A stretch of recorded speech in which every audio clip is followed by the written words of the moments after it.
Bien-aimés, rendez grâce.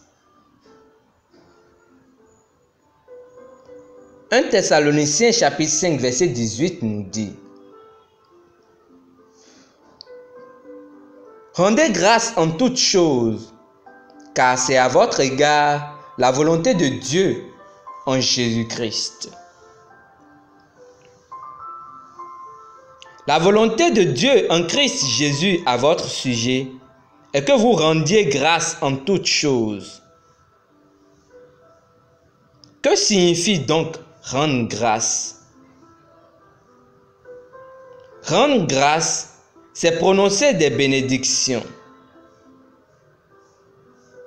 Lorsque vous étudiez l'Évangile, il y a plusieurs exemples qui montrent comment le Seigneur Jésus a rendu grâce en prononçant des bénédictions.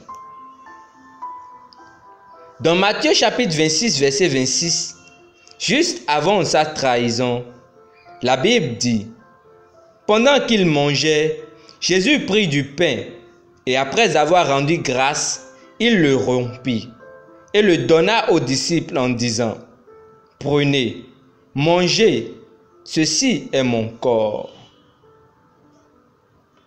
Une autre fois, avant de nourrir la multitude avec 5 pains et 2 morceaux de poisson, levant les yeux vers le ciel, il rendit grâce.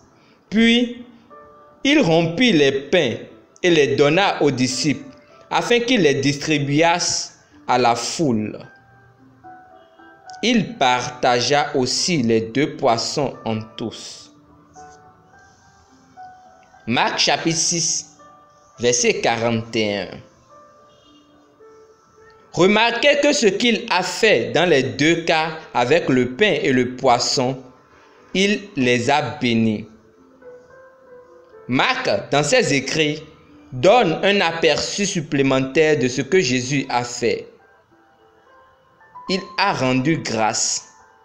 Il est dit: il prit ensuite une coupe, et après avoir rendu grâce, il la leur donna, et ils l'en burent tous. Marc chapitre 14 verset 23. Marc 8 verset 6 dit: alors il fit asseoir la foule par terre, prit les 7 pains, et après avoir rendu grâce, il les rompit, et les donna à ses disciples pour les distribuer, et il les distribuait à la foule. Ainsi, quand la Bible dit que Jésus a pris du pain et l'a béni, ce qu'il a fait en réalité, c'est de rendre grâce. Les paroles qu'il a prononcées étaient des paroles d'action de grâce. Apprenez donc à bénir. Rappelez-vous, Dieu parle à travers vous. Il utilise votre bouche pour bénir, changer les circonstances, apporter la délivrance et le salut aux autres. Il utilise votre bouche pour apporter une correction aux problèmes, de telle sorte que peu importe ce qui se passe dans votre vie ou autour de vous, il peut s'en occuper. Hébreux chapitre 11 verset 3 nous dit: c'est par la foi que nous reconnaissons que le monde a été formé par la parole de Dieu. En d'autres termes, par le rhéma de Dieu, Dieu parlera par votre bouche et apportera la bénédiction là où la malédiction avait été prévue. Il apportera la prospérité, le succès, la paix et la victoire là où il devait avoir la pauvreté, l'échec, la défaite ou la destruction. Alléluia. De temps en temps, déclarez: Père, je te remercie au nom de Jésus. J'offre des actions de grâce pour et dans cette situation parce qu'elle est rectifiée. Elle concourt à mon bien et à ta volonté parfaite établie. Alléluia. Même en bénissant le Seigneur, c'est la même chose. Vous le bénissez en rendant grâce. Sans les actions de grâce, ce seraient des paroles en l'air.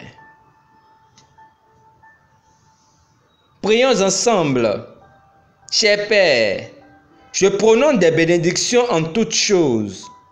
Je prononce des bénédictions sur ma famille et invoque ta prospérité sur mon emploi, mes finances, ma santé, mon ministère et tout ce qui me concerne. Par conséquent, je te remercie pour ta grâce, ta puissance et ton amour manifesté dans tous les domaines de ma vie au nom de Jésus-Christ. Amen.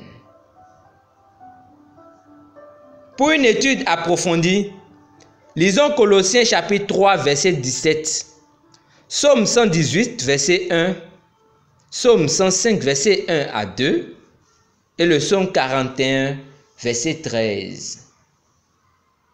Demeurez richement bénis. Amen.